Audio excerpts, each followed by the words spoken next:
सबका एक बार फिर से हमारे YouTube चैनल एस्ट्रो नॉलेज में। दोस्तों, आज के इस वीडियो में हम एक 25 वर्ष युवक की कुंडली का विश्लेषण करने जा रहे हैं, जिन्होंने अपने बर्थ डिटेल्स हमारे साथ शेयर किए हैं और एस्ट्रोलॉजी के माध्यम से अपने जीवन से जुड़े कुछ प्रश्नों के उत्तर जानना चाहते हैं और साथ ही साथ चाहते हैं कि मैं इनकी कुंडली का पूर्ण विश्लेषण करूं।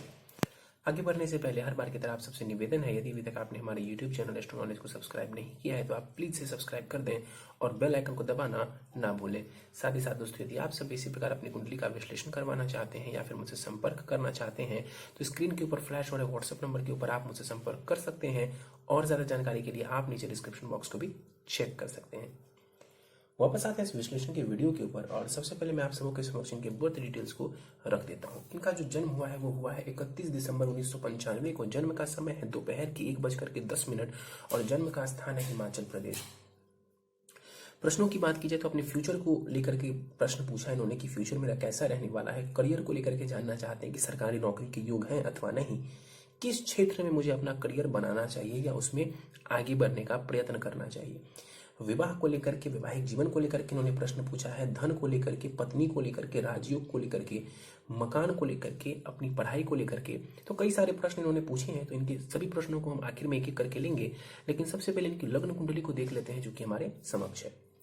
इनकी लग्न कुंडली प्रारंभ हो जाती है 1 नंबर से। 1 नंबर यानी कि मेष लग्न की कुंडली बनती है और चंद्रमा लग्न में ही विराजमान है। तो इस जातक की कुंडली बन जाती है मेष लग्न एवं मेष राशि की। मेष लग्न यानी कि मंगल के द्वारा अधिपत्य किया जाने वाला लग्न। यहाँ पर लग्न का मान देखें तो लग्न का मान 6 डिग्री है। लग्न के पास बलाबल बहुत ज्यादा नहीं माना जाएगा। मेष लग्न के जातक या जातिकाओं के स्वभाव की बात करें तो ऐसे लोग एक्शन लेने से डरते नहीं है, यानी कि कर्म करने से डरते नहीं है, अति उत्साही होते हैं। उत्साह तो होता ही है लोगों में, लेकिन इनके अंदर अत्यधिक उत्साह भी देखा गया है और स्पोर्ट्स के क्षेत्र में ये से लोग बहुत अच्छा कार्य करते हैं। इसके अलावा ऐसी चीजें जहां पर फिजिकल एफर्ट्स लगाना पड़े, फिजिकली मेहनत करनी पड़े, उन क्षेत्रों में ऐसे लोग ज्यादा जो है लाभ अर्जित करने वाले होते हैं, ज्यादा सफलता प्राप्त करते हैं। क्योंकि मंगल लग्नेश बनते हैं तो ऊर्जा से भरपूर होते हैं ऐसे लोग, हिष्ट पुष्ट होते हैं, ऊर्जा से भरपूर होते हैं, आमतौर पर मेहनत से नहीं डरते। यहाँ पर देखें तो लग्नेश जो है भाग्य भाव में जाकर के बैठा हुआ है। लग्न में चंद्रमा बैठे हुए, चंद्रमा लग्न में बैठे होने की वजह से कहीं ना कहीं आपके अंदर सौम्यता देने वाला होगा। ये चंद्रमा बलाबल चंद्रमा के पास अच्छा माना जाएगा। सुखेश है चंद्रमा, लग्न में जाकर के बैठे हुए हैं चंद्रमा, तो आपके व्यक्तित्व के लिए बढ़िया है, जीवन में सुख सुविधाओं के लिए बढ़िया है। लेकिन इस चंद्रमा को ध्यान से देखें तो चंद्रमा अकेला बैठा हुआ है, एक तरफ केतु है और दूसरी तरफ कोई ग्रह नहीं, साथ में कोई ग्रह नहीं। इस वजह से यहाँ पर चंद्रमा देव को केमद्रम नामक दोष लग रहा है। केमद्रम नामक दोष लगने की वजह से यहाँ पर चंद्रमा देव पीड़ित हो गए। और दृष्टियों की बात करें कि चंद्रमा के ऊपर किसकी दृष्टि पड़ेगी तो शनि की तीसरी दृष्टि चंद्रमा के ऊपर पड़ रही है, यानी कि ये मध्यम दोष तो था ही, ऊपर से शनि की दृष्टि का पड़ना ये चंद्रमा को और भी ज्यादा पीड़ित करने वाला होगा। गुरु यहाँ पर अस्त के नजर आ रहे हैं, इस वजह से गुरु की दृष्टि नहीं मानी जाएगी। तो जो चंद्रमा है ना, ये मन का कारक होता है और जब चंद्रमा पीड़ित होता है तो जातक को कंसंट्रेशन संबंधित परेशानी होती है। इन्होंने अपने एक प्रश्न में बताया भी है कि जब पढ़ाई करने बैठते हैं तो इनको कंसंट्रेशन जुटाने में जो है परेशानी देखने को मिलती है। तो उसका सीधा सीधा कारण यहाँ पर जो है वो नजर आ रहा है कि इनका जो चंद्रमा है वो पीड़ित है। तो मन में कई प्रकार के विचार आएंगे और एक निर्णय लेने में भी इनको परेशानी आएगी और अपने मन को साधने में भी इन्हें दिक्कत आ सकती है।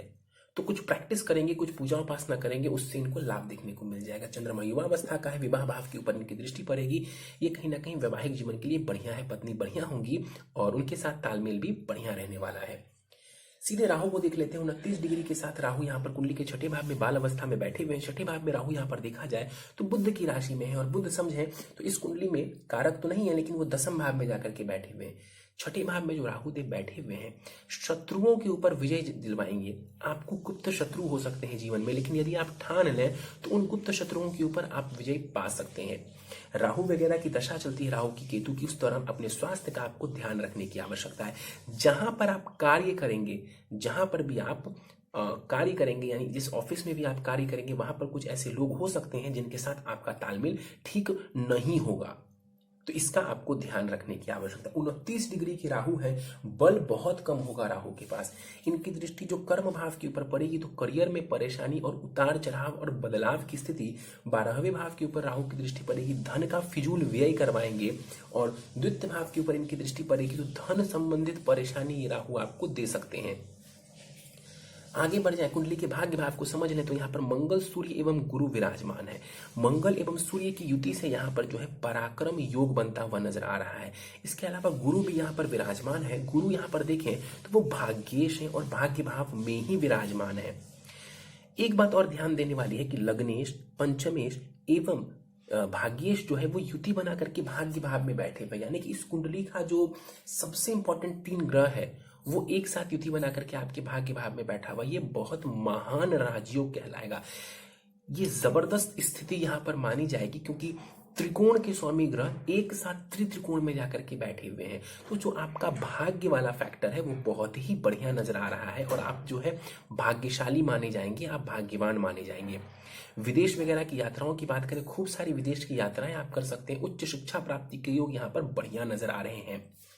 एक एक करके हम ग्रहों को यहाँ पर समझते हैं। सबसे पहले सूर्य को हम देख लेते हैं। 15 डिग्री के साथ युवावस्था में सूर्य उच्च शिक्षा के भाव में, भाग्य भाव में बैठे हुए हैं। पंचमेश है सूर्य, यानी कि शिक्षा संतान भाव के स्वामी ग्रह उच्च शिक्षा भाव में जाकर के बैठे हुए हैं। तो उच्च शिक्षा के योग हैं, अच्छी संतान होने के योग हैं और धर्म कर्म में भी ऐसे जातक रुचि लेंगे, इसके भी योग यहाँ पर मौजूद है। सूर्य की दृष्टि साहस पराक्रम भाव के ऊपर पड़ेगी तो सूर्य कहीं ना कहीं आपके अंदर साहस पराक्रम को भी बढ़ाने वाले होंगे।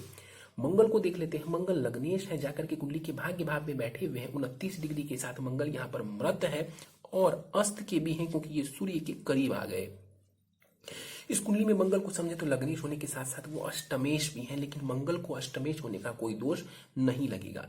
नवम भाव में मंगल का बैठना आपके भाग्य के लिए बढ़िया है, भाग्य संबंधित सुखों के लिए बढ़िया माना जाएगा, विदेश की यात्राओं के लिए भी बढ़िया माना जाएगा। गुरु की बात कर लेते हैं तो 5 डिग्री के साथ गुरु यहाँ पर बाल अवस्था में और गुरु यहाँ पर अस्त हैं क्योंकि वो भी सूर्य के करीब आ चुके हैं। भाग्येश है गुरु और द्वादशेश भी है गुरु। तो चूंकि गुरु भाग्येश है तो वो योग कारक ग्रह की श्रेणी में आएंगे इस कुंडली में और जाकर के वो अपने ही भाव में बैठे हुए हैं। तो निश्चित रूप से गुरु आपको भाग्यवान बनाने वाला है। उच्च शिक्षा हो, संतति हो, इसके अलावा जो है आप धर्म कर्म में रुचि हो, ये सब कुछ ये गुरु आपको देने वाला होगा, मान सम्मान दिलवाने वाला होगा। हाँ, इतना जरूर है कि यहाँ पर गुरु अस्त के हैं तो दृष्टि का जो प्रभाव है वो छिन्न हो जाएगा, इनका वो काफी कम हो जाएगा। तो आपका जो भाग्य का भाव है, जो भाग्य वाला फैक्टर है आपकी कुंडली में, वो बहुत ही ज्यादा बलवान बना हुआ है। थोड़ा भी आप कर्म करेंगे, थोड़ी आप परिश्रम करेंगे तो आपका जो भाग्य है वो आपको पूर्ण रूप से सहयोग करने वाला होगा। आगे बढ़ जाते हैं, कुंडली के 10वें भाव को देख लेते हैं। 10वें भाव में शुक्र एवं बुध यहाँ पर बैठे हुए हैं। शुक्र बुध की युति से यहाँ पर लक्ष्मी नारायण योग का निर्माण हो रहा है जो कि 10वें भाव में हो रहा है। तो ये धन के लिए स्थिति बढ़िया है, धन धान्य के लिए स्थिति बढ़िया है कि कर्म स्थान में शुक्र एवं बुध बैठे हुए हैं। शुक्र को समझे तो वो सप्तमेश भी है और 10वें भाव में जाकर के बैठे हुए। देखिए, व्यापार का योग भी यहाँ पर आपकी कुंडली में नजर आ रहा है। आप चाहें तो आगे जाकर के बिजनेस भी कर सकते हैं, बिजनेस करने से भी आपको लाभ देखने को मिलेगा। आपकी पत्नी भी हो सकता है कि किसी कार्य क्षेत्र में हो और वो भी जॉब करती हो, इसके भी चांसेस कुंडली में मौजूद हैं। शुक्र को समझें तो वो सप्तमेश के साथ साथ वो द्वितीयेश भी है, यानी कि धनेश भी है और जाकर के कर्म स्थान में बैठे हैं। देखिए, मेहनत करेंगे तो निश्चित रूप से अपने जॉब के माध्यम से, अपने कर्म के माध्यम से खूब सारा धन लाभ आप करने वाले हैं, इसमें कहीं कोई दो राय नहीं है। शुक्र 18 डिग्री के साथ युवावस्था में बैठे हुए हैं। शुक्र के पास बलाबल बहुत बढ़िया है तो ये आपको अच्छी पत्नी देने वाले होंगे। शुक्र की दृष्टि जो सुख भाव के ऊपर पड़ेगी तो जीवन में ये सुखों को, भौतिक सुखों को देने वाला होगा। बुद्ध को देख लेते हैं। यहाँ पर 4 डिग्री के साथ बुद्ध विराजमान है। यहाँ पर बुद्ध को समझें तो ये बुद्ध मृत अवस्था में माने जाएंगे और इस कुंडली में ये तृतीयेश एवं षष्ठेश है। तो बुद्ध इस कुंडली में मारक ग्रह है, जाकर के 10वें भाव में बैठे हुए। देखिए, पराक्रम करने की आपको आवश्यकता है। पराक्रम आप करेंगे तो खूब अच्छा आपका करियर रहने वाला है और पराक्रम के माध्यम से सारे सुख सुविधाओं को आप भोगने वाले होंगे। तो स्थिति यहाँ पर बढ़िया नजर आ रही है आपके 10वें भाव की। शनि को देखें तो शनि कर्मेश एवं लाभेश होकर के लाभ भाव में ही बैठे हुए हैं और स्वग्रही होकर के बैठे हुए हैं। यहाँ पर शनि अपनी ही मूल त्रिकोण राशि में बैठा हुआ है। शनि 25 डिग्री के साथ मृत अवस्था में जरूर है, लेकिन फिर भी यहाँ पर एक प्रकार से शनि जो है आपको धन कमाने में बहुत मदद करने वाले होंगे और धन आप अर्जित करना चाहेंगे उसमें आपको बहुत ज्यादा सहायता देखने को मिल जाएगी। शनि यहाँ पर बैठ करके अपनी तीसरी दृष्टि से लग्न को देखेंगे। देखिए, शनि का आपके लग्न को देखना ये बिल्कुल भी बढ़िया नहीं है, ये आपकी पर्सनालिटी के लिए बढ़िया नहीं माना जाएगा। कहीं ना कहीं आपकी पर्सनालिटी जितनी बेहतर हो सकती थी, ये शनि की जो दृष्टि पड़ रही है आपके लग्न के ऊपर, इसने आपकी पर्सनालिटी में थोड़ी कमी कर दी। इसके साथ साथ मैंने स्टार्टिंग में भी कहा था कि चंद्रमा के ऊपर शनि की दृष्टि का पड़ना ये भी बढ़िया नहीं माना जाएगा। ये आपके मन के लिए, आपके मानसिक स्थिति के लिए बढ़िया नहीं है। कहीं ना कहीं फ्रस्ट्रेशन, कंसंट्रेशन की कमी, मन में नेगेटिव थॉट्स, ऐसी चीजें आपको देखने को मिल सकती हैं शनि की तीसरी दृष्टि जो चंद्रमा के ऊपर पड़ रही है उसके कारण। शनि की दृष्टि जो पड़ेगी शिक्षा संतान भाव के ऊपर, तो इन दोनों ही चीजों में शनि थोड़ी परेशानी खड़ी करेंगे। कुछ नहीं भी तो विलंब की स्थिति खड़ी करेंगे कि शिक्षा करनी है तो वो पूरी होने में समय लगे, संतान चाहिए तो वो विलंब से हो, दशा चल गई शनि की तो वो विलंब और ज्यादा देखने को मिलेगा। और शनि की दसम दृष्टि पड़ेगी कुंडली के अष्टम भाव के ऊपर, तो यहां पर शनिदेव दृष्टि डाल करके आयु में कोई क्षति नहीं करेंगे। आयु के कारक ग्रह होते हैं, मूल त्रिकोण राशि में बैठे हुए आयु में कोई क्षति नहीं करेंगे, वरन आपको लाभ ही देंगे। लेकिन हाँ, शनि की दशा में स्वास्थ्य का आपको ध्यान रखने की आवश्यकता पड़ेगी। केतु को देख लेते हैं। 29 डिग्री के साथ यहाँ पर केतु विराजमान है। यहाँ पर बाल अवस्था में केतु बैठे हुए हैं 12वें भाव में। देखिए मीन राशि में केतु बैठे हुए हैं और गुरु की राशि में बैठे हुए हैं, और गुरु देखें तो वो भाग्य भाव में अपने घर में बैठे हुए। निश्चित रूप से केतु की दशा चलती है, अध्यात्म की तरफ आपको ये लेकर के जा सकता है। कहीं ना कहीं सांसारिक मोह माया से आपको कुछ दूर ये केतु कर सकते हैं। तो इन चीजों में केतु आपको लाभ देंगे। बाकी केतु की दृष्टियों की बात करें तो केतु आपकी कुंडली के सुख भाव को देख रहे हैं तो वो भौतिक सुख आपको नहीं देंगे। केतु भौतिक सुख आपको नहीं देंगे, लेकिन यदि आप आध्यात्मिक सुख को चाहेंगे तो उसमें आपको केतु मदद करने वाले होंगे। छठे भाव के ऊपर इनकी दृष्टि पड़ेगी, वहां पर स्वास्थ्य संबंधित परेशानी, जॉब संबंधित परेशानी दे सकते हैं। और अष्टम भाव के ऊपर केतु की दृष्टि पड़ेगी तो स्वास्थ्य का ध्यान रखने की आवश्यकता है, एवं अपने ससुराल पक्ष के साथ संबंधों को बढ़िया बना करके रखने की कोशिश करें। दशाओं की हम बात कर ले तो दशा फिलहाल आपको चंद्रमा की चल रही है। चंद्रमा की महादशा आपको चल रही है जो कि 11 फरवरी 2030 तक रहने वाली है। चंद्रमा की दशा में मंगल की अंतर्दशा आपको चल रही है जो कि 13 जुलाई 2021 तक आपको रहेगी। देखिए ये समय खराब बिल्कुल भी नहीं है, थोड़ी मेहनत कर लेंगे तो सुखों में कोई कमी नजर नहीं आ रही है। इस कुंडली में आपका भाग्य बहुत ही ज्यादा बलवान नजर आ रहा है। चंद्रमा के बाद मंगल की महादशा आपको आएगी, तो समय अभी बहुत ही बढ़िया नजर आ रहा है। आप मेहनत करिए, कर्म करिए और जीवन में खूब सारी सफलता प्राप्त करने वाले हैं। प्रश्नों को ले लेते हैं। आपने पूछा है फ्यूचर के बारे में। निश्चित रूप से मैंने आपकी कुंडली के बारे में कई सारी चीजों को एनालाइज किया है। मुझे लगता है कि आप समझ गए होंगे कि आपका जो फ्यूचर है आने वाला वो बहुत ही बढ़िया नजर आ रहा है। करियर को लेकर के आपने पूछा है। देखिए इस कुंडली में व्यापार करने के योग मुझे बहुत बढ़िया नजर आ रहे हैं, लेकिन फिर भी यदि आप व्यापार फिलहाल नहीं कर सकते हैं तो किस क्षेत्र में आप जा सकते हैं? देखिए इंजीनियरिंग के क्षेत्र में आप जा सकते हैं, सॉफ्टवेयर रिलेटेड चीजों में आप जा सकते हैं। इसके अलावा क्रिएटिव क्षेत्र में भी आप ट्राई कर सकते हैं, कोई भी क्रिएटिव कार्य आप कर सकते हैं। टीचिंग का भी क्षेत्र आपके लिए बढ़िया है, लेकिन आने वाले समय में खास करके जब मंगल की दशा चलेगी तो जरूर आप बिजनेस में ट्राई करेंगे तो आपको सफलता देखने को अवश्य मिलेगा। पार्टनरशिप में भी चाहे तो आप बिजनेस कर सकते हैं। विवाह को लेकर के आपने प्रश्न पूछा है। विवाह की जहां तक बात है, मुझे विवाह में कोई परेशानी नजर नहीं आ रही है। आपका विवाह बढ़िया नजर आ रहा है, कहीं से भी मांगलिक वगैरह का कोई दोष नहीं है।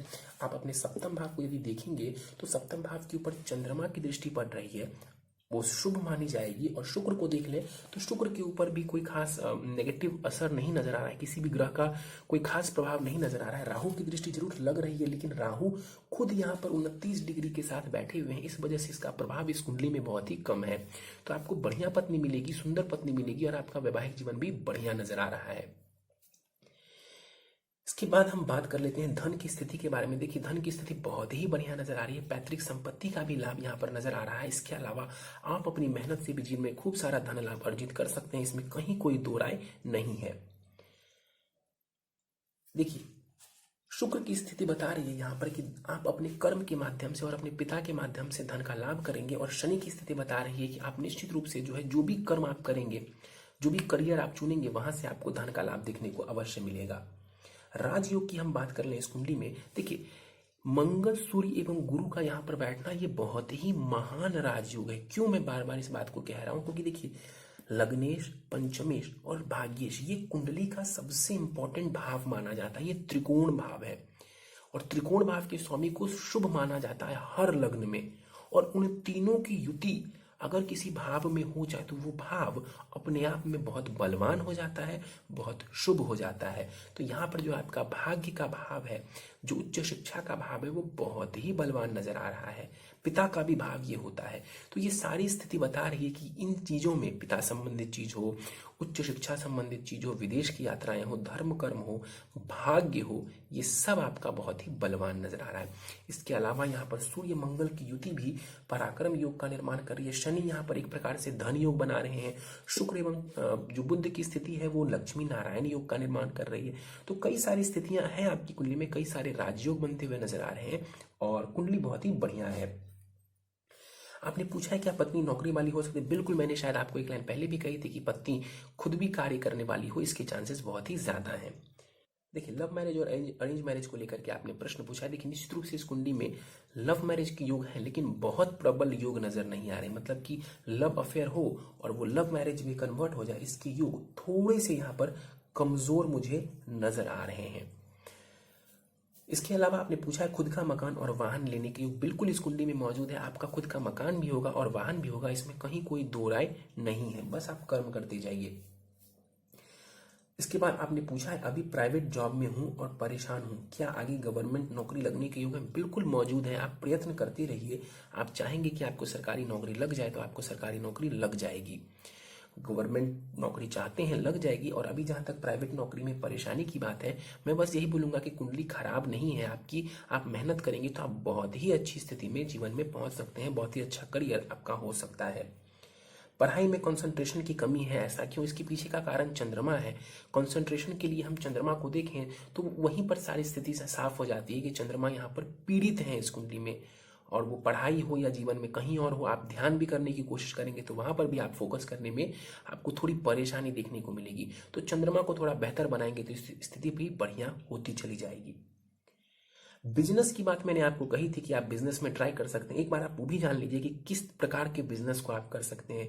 इलेक्ट्रिसिटी से जुड़ा हुआ कारोबार कर सकते हैं, फायर से जुड़ा हुआ कारोबार कर सकते हैं, मशीनरी से जुड़ा हुआ कारोबार कर सकते हैं, एजुकेशन शिक्षा का कारोबार कर सकते हैं, केमिकल्स का कारोबार कर सकते हैं, फर्टिलाइजर्स का कारोबार कर सकते हैं जिसको खाद वगैरह कहते हैं। तो इन क्षेत्रों में यदि आप जाते हैं, या मंगल सूर्य गुरु इन ग्रहों से संबंधित कार्यों को आप करते हैं, आपको कभी नुकसान नहीं उठाना पड़ेगा। यहाँ तक कि शनि से जुड़ा हुआ कार्य करेंगे तो भी आपको सफलता देखने को मिल जाएगी। आपकी कुंडली कर्म के लिए देखा जाए, करियर के लिए देखा जाए तो बहुत ही बढ़िया नजर आ रही है। उपाय के ऊपर जाने से पहले आपकी नवमांश कुंडली मेरे समक्ष, एक बार मैं नवमांश कुंडली के कुछ पॉइंट्स आपको समझाना चाहूंगा। आपकी नवमांश कुंडली 2 नंबर से प्रारंभ हो जाती है, यानी वृषभ लग्न की बनती है। लग्न में गुरु शनि बैठे हुए, स्थिति वहां पर भी अच्छी नजर आ रही है। वहां पर देखा जाए तो ज्यादातर ग्रह मुझे बहुत ही पॉजिटिव नजर आ रहे हैं। और विवाह की बात करूं तो कुंडली मिलान करके विवाह करेंगे तो आपका विवाह अति उत्तम रहेगा। कुंडली मिलान करके विवाह करेंगे तो विवाह उत्तम नहीं अति उत्तम रहेगा। तो स्थिति वहां पर भी बढ़िया है। पत्नी के स्वास्थ्य का थोड़ा ध्यान रख लेंगे और बाकी स्थिति नवमांश कुंडली में बेहतर होती जा रही है। तो जैसे जैसे आपका समय बढ़ेगा वैसे वैसे आपको और भी ज्यादा सफलता जीवन में मिलने वाली है। उपाय को देख लेते हैं। प्रथम उपाय है आपके लिए मूंगा रत्न आपको धारण करना चाहिए। 7.25 रत्ती का मूंगा आप उसको सोने अथवा तांबे की अंगूठी में जरवा करके शुक्ल पक्ष के मंगलवार के प्रातः काल को धारण कर सकते हैं अपने दाहिने हाथ की अनामिका उंगली में। नित्य शिव चालीसा का पाठ करेंगे। हर सोमवार शिवलिंग के ऊपर जल दूध से अभिषेक करेंगे ओम नमः शिवाय कहते हुए। नित्य हनुमान चालीसा का भी पाठ करेंगे एवं हर गुरुवार किसी भी मंदिर, आसपास कोई भी मंदिर हो वहां पर आप जाकर के अपना माथा टेक सकते हैं। इससे भी आपको जीवन में बहुत सारे जो है लाभ देखने को मिल जाएंगे। आपकी कुंडली फिर से कह देता हूं बहुत ही बढ़िया है। हाँ, चंद्रमा थोड़ा कमजोर जरूर नजर आ रहा है, लेकिन उस चंद्रमा को आप यदि थोड़ा बेहतर कर लें, जो उपाय मैंने आपको दिया है उन उपायों से कुंडली के लगभग ज्यादातर ग्रह आपको सपोर्ट करने लगेंगे और चंद्रमा भी बेहतर होता चला जाएगा। तो इन उपायों को आप करेंगे तो जीवन में आप और भी बेहतर स्थिति में पहुंच सकते हैं। चलिए, तो ये था इस 25 वर्ष युवक की कुंडली का विश्लेषण। मुझे उम्मीद है दोस्तों कि आपको हमारा कुंडली विश्लेषण का वीडियो पसंद आया होगा। यदि वीडियो पसंद आया तो आप इसे लाइक करें, शेयर करें। अभी तक आपने हमारा YouTube channel astro knowledge subscribe नहीं किया है तो आप प्लीज से सब्सक्राइब कर दें और बेल आइकन को दबाना ना भूलें। साथ ही साथ दोस्तों, यदि आप सब इसी प्रकार अपनी कुंडली का विश्लेषण करवाना चाहते हैं या फिर मुझसे संपर्क करना चाहते हैं तो स्क्रीन के ऊपर फ्लैश हो रहे व्हाट्सएप नंबर के ऊपर आप मुझसे संपर्क कर सकते हैं। और ज्यादा जानकारी के लिए आप नीचे डिस्क्रिप्शन बॉक्स को भी चेक कर सकते हैं। इस वीडियो में फिलहाल इतना ही दोस्तों। आप सभी का बहुत बहुत धन्यवाद।